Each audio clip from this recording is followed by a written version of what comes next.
मित्रों नमस्कार। स्वागत है आपका हमारे YouTube चैनल संस्कृत आस्था पर। मित्रों हम लोग महर्षि सूत्र की श्रृंखला को पढ़ रहे हैं। इसके पहले आपने 3 भागों को देखा। आज महर्षि सूत्र का ये चौथा भाग है। आगे बढ़ने से पहले आपको बता दूं कि इसके पहले हम लोगों ने महर्षि सूत्र के 4 महर्षि सूत्रों को याद कर लिया है। मित्रों ये पहला, दूसरा, तीसरा और चौथा, ये 4 सूत्र हमने याद कर लिया है। हमने देखा कि ये 4 महर्षि सूत्र हिंदी वर्णमाला के स्वर से लिए गए हैं। जैसा कि आप देख रहे हैं आ ई उ, री ली, ए ओ और आय। ये चारों अक्षर हमको इस हिंदी वर्णमाला से मिल जाते हैं। तो इसके पहले ये सब आपने देखा है, कैसे हम लोग इसको याद रखेंगे, क्या सोचेंगे। तो सबसे पहले 3 अक्षर, फिर 2 अक्षर, फिर इसमें से एक गैप करके 2 अक्षर। तो ये आपका 4 सूत्र बन जाता है। आइए 5वें सूत्र को देखते हैं आज, और उसे भी उसी तरीके से याद कर लेते हैं जैसे इसके पहले हमने याद किया है। तो आइए देखिए मित्रों, इसके पहले अगले सूत्र पर हम लोग देखते हैं जो 5वां सूत्र है। तो 5वें और 6ठे को हम लोग एक साथ याद रखेंगे। इसके पहले भी हमने आपको बताया है कि महर्षि सूत्र का जो अंतिम वर्ण है जिसके नीचे हलंत लगा हुआ है, प्रत्याहार में उसको गिना नहीं जाता, उसका कोई प्रयोग नहीं किया जाता। तो अभी आप उसको ये समझेंगे यहाँ है ही नहीं। बाकी अक्षरों को अभी आप माइंड में सेट करेंगे कि बाकी अक्षर संस्कृत हिंदी वर्णमाला में कहाँ से लिए गए हैं। ऐसा कि इसमें आपने देखा ड़ क ङ चा को नहीं, लेकिन उसके अंदर जितने भी अक्षर हैं जो प्रत्याहार में जिनका प्रयोग होता है उसको आपने याद किया।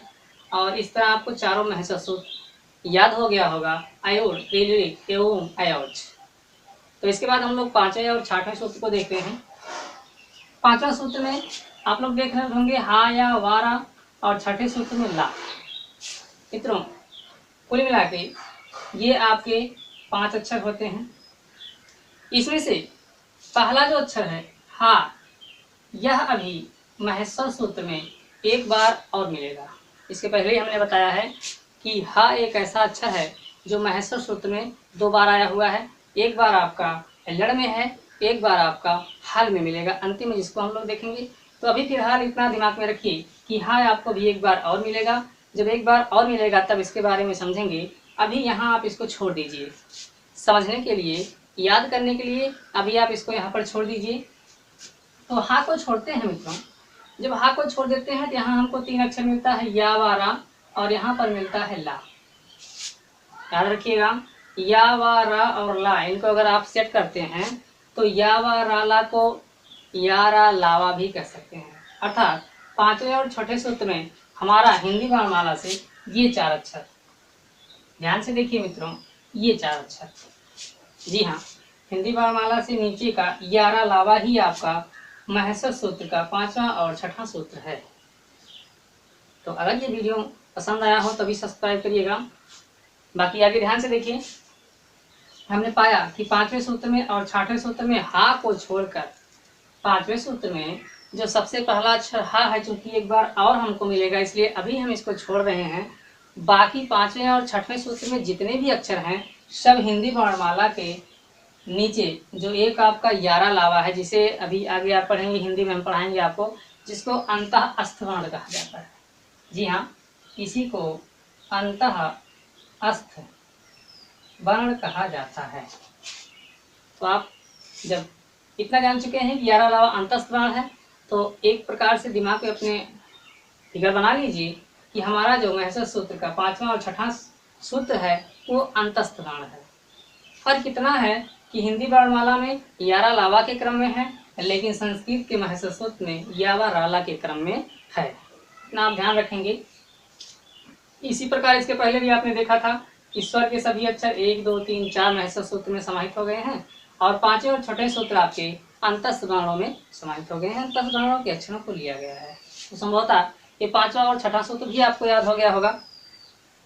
5वें और 6ठे सूत्र के बाद, जी हाँ, 5वें और 6ठे सूत्र के बाद आपको जो 7वां सूत्र मिलने वाला है, जी हाँ, जो 7वां सूत्र मिलने वाला है वो भी आपके हिंदी वर्णमाला से ही लिया गया है। ध्यान से देखिएगा इस वीडियो को, शुरू से लेकर अंतिम तक। और अभी आपको हम याद कराने वाले हैं महेश्वर सूत्र का ये 7वां सूत्र।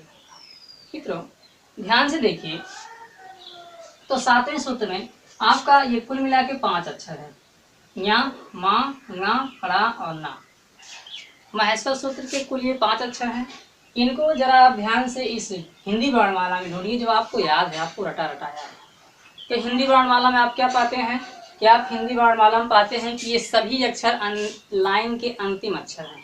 ध्यान से देखिए, ये सभी अक्षर लाइन के अंतिम अक्षर हैं।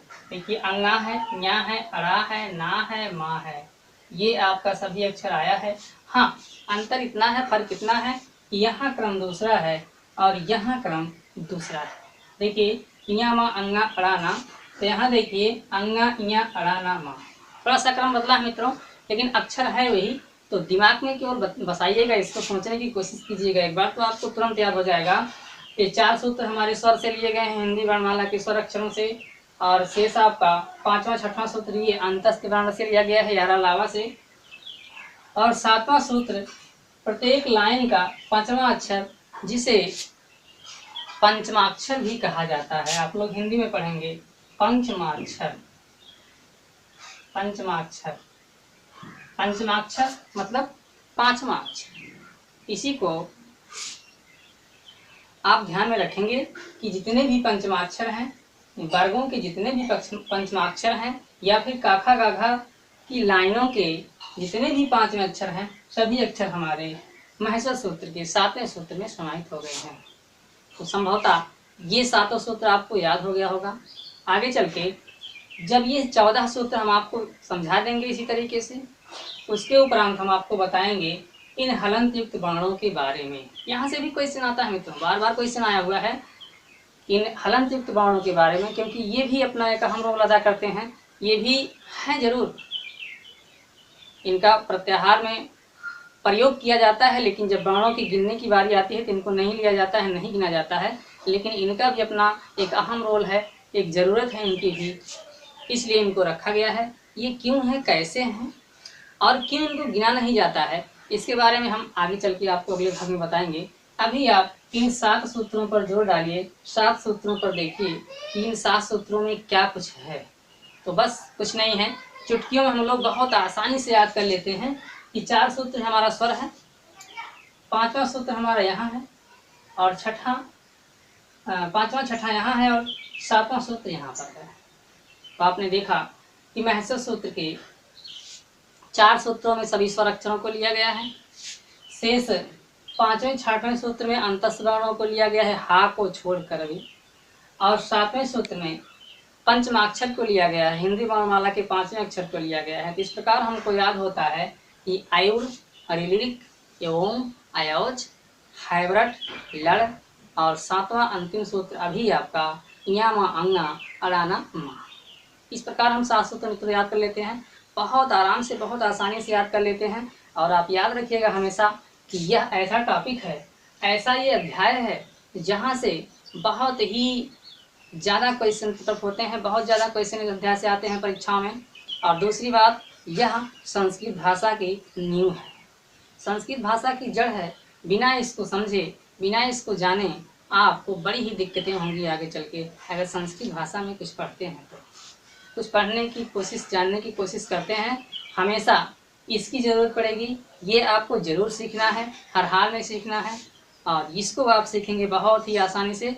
बस महेश्वर सूत्र का आप प्रत्येक भाग ध्यान से देखिए।